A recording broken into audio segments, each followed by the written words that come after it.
নমস্কার বন্ধুরা, welcome to ultimate English.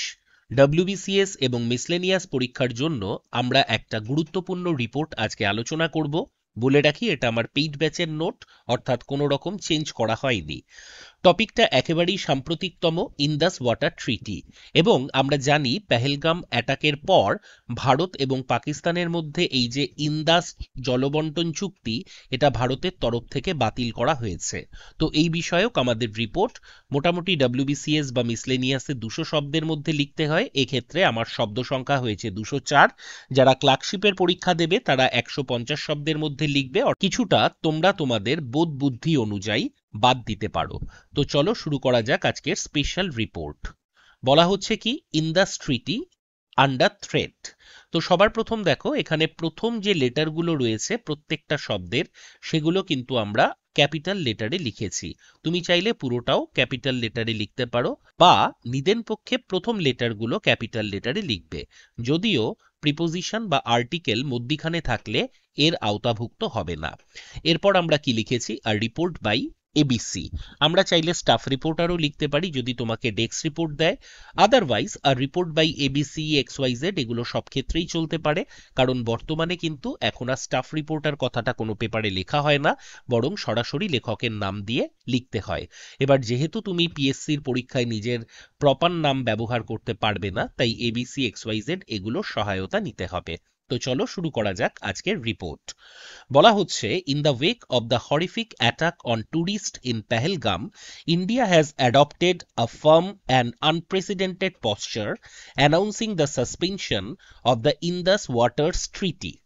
তো কি বলছে দেখো, ইন দ্য ওয়েক অফ, সবার প্রথম বুঝতে হবে ইন দ্য ওয়েক অফ এটা হচ্ছে একটা প্রিপোজিশনাল ফ্রেজ, যার অর্থ কোনো ঘটনার প্রতিক্রিয়া স্বরূপ।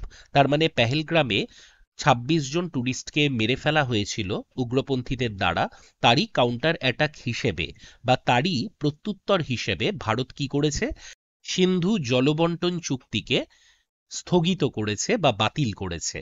এখানে যে অ্যানাউন্সিং শব্দটি ব্যবহৃত হয়েছে, এটা প্রেজেন্ট পার্টিসিপল হিসেবে ব্যবহৃত হয়েছে, অর্থাৎ সাইমালটেনিয়াস অ্যাকশন যদি থাকে তাহলে ভার্বের সঙ্গে আইএনজি যোগ করে আমরা সেটাকে ব্যবহার করতে পারি। এটা অ্যাডজেক্টিভ হিসেবে ব্যবহৃত হয়।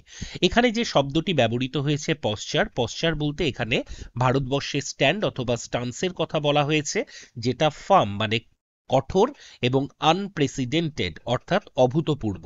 কেন অভূতপূর্ব বলা হয়েছে, কারণ ভারত কিন্তু এর আগেও পাকিস্তানের সঙ্গে একাধিক যুদ্ধ বা সংঘর্ষে লিপ্ত ছিল, কিন্তু তার ফলেও এতদিন ধরে এই চুক্তি বাতিল হয়নি। কিন্তু এই প্রথমবারের জন্য এই সিন্ধু জলবন্টন চুক্তি বাতিল করেছে ভারতবর্ষ, বা এইরকম সিদ্ধান্ত গ্রহণ করা হয়েছে। পরের লাইন কি বলছে, the move sent ripples of anxiety across the region. Ripples of anxiety বলতে বোঝাচ্ছে উদ্বেগ। এখানে আমরা বলতে পারি একটা চিন্তার স্ফুলিঙ্গ, অথবা বলতে পারি এই সিদ্ধান্তের ফলে গোটা অঞ্চলে একটা উদ্বেগের সঞ্চার হয়েছে। এখানে আরো একটা ছোট্ট মজার জিনিস বলে দিই, আমরা কিন্তু ওয়াটার ট্রিটি লিখিনি, আমরা কি লিখেছি, ওয়াটার্স ট্রিটি। কেন ওয়াটার্স লেখা হয়েছে, মাথায় রাখবে ওয়াটার বলতে বোঝায় হচ্ছে জল, আর যেটা ওয়াটার বডি বা ওয়াটার বডিজ, যেমন সি হোক রিভার হোক, তাকে আমরা ওয়াটার্স বলি। এটা নাউনের চ্যাপ্টারে তোমরা হয়তো পড়েছো। পরের লাইন বলছে, the decision is significant because the treaty has survived wars, border conflicts, and prolonged diplomatic frieces between the rival neighbors. অর্থাৎ এই বিষয়টি বিশেষভাবে তাৎপর্যপূর্ণ। কেন, কারণ এই চুক্তি দুটি প্রতিবেশী দেশের মধ্যে যুদ্ধ, সীমান্ত সংঘর্ষ, এমনকি দীর্ঘ কূটনৈতিক অচলাবস্থার মধ্যেও কিন্তু টিকেছিল। এখানে ডিপ্লোম্যাটিক ফ্রিজেস বলতে আমরা শীতল অথবা একটা কূটনৈতিক অচল অবস্থা বলতে পারি। তাহলে এটা গেল আমার ফার্স্ট প্যারাগ্রাফ। সেকেন্ড প্যারাগ্রাফ আমরা প্রধানমন্ত্রীর একটা কোটেশন দিয়ে শুরু করেছি, যদিও আমরা কিন্তু প্রধানমন্ত্রীর নাম উল্লেখ করিনি। কি বলছি, water and blood cannot flow together, said the Prime Minister of India in a fiery speech this week, although he did not directly refer to the treaty. বলছে, এই সপ্তাহে প্রধানমন্ত্রী একটা জ্বালাময়ী ভাষণে বলেছেন যে রক্ত এবং জল একসঙ্গে প্রবাহিত হতে পারে না। মাথায় রাখবে, আমরা যদি কোটেশন দিয়ে রিপোর্টেড স্পিচটা আগে লিখি তাহলে কিন্তু রিপোর্টিং স্পিচে রুল অফ ইনভার্সন অ্যাপ্লিকেবল হয়। অর্থাৎ এখানে দ্য প্রাইম মিনিস্টার সেইড না লিখে আমরা লিখেছি সেইড দ্য প্রাইম মিনিস্টার।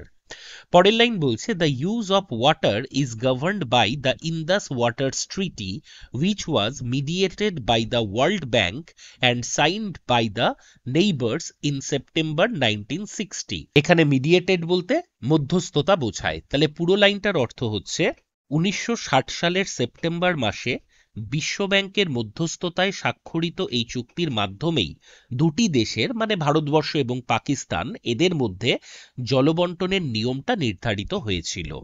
পরের line, as the larger and more developed country India would have far less to lose by walking away from the pact। এখানে walk away বলতে বোঝায় সরে আসা। বলছে ভারতবর্ষ যেহেতু দুটি দেশের মধ্যে তুলনামূলক বেশি ডেভেলপড এবং লার্জার মানে বড়, তাই জন্য এই চুক্তি থেকে সরে এলেও ভারতবর্ষের ক্ষেত্রে লস কিন্তু তুলনামূলকভাবে অনেকটা কম। পরের line, however it might face criticism from the global community for flouting international law। কি বলছে, যদিও ভারতবর্ষকে হয়তো তীব্র সমালোচনার মুখোমুখি হতে হবে। কেন? কারণ এই আন্তর্জাতিক চুক্তিকে লঙ্ঘন করার জন্য। তাহলে কারা ক্রিটিসিজম করবে, ক্রিটিসাইজ কারা করবে? উত্তর হচ্ছে গ্লোবাল কমিউনিটি, অর্থাৎ বিশ্বের যে সমস্ত অন্যান্য দেশ বা শক্তিধর সংস্থাগুলো রয়েছে তাদের কথা বলা হচ্ছে। তাহলে এটা গেল আমার সেকেন্ড প্যারা। চলে আসি থার্ড প্যারাগ্রাফ।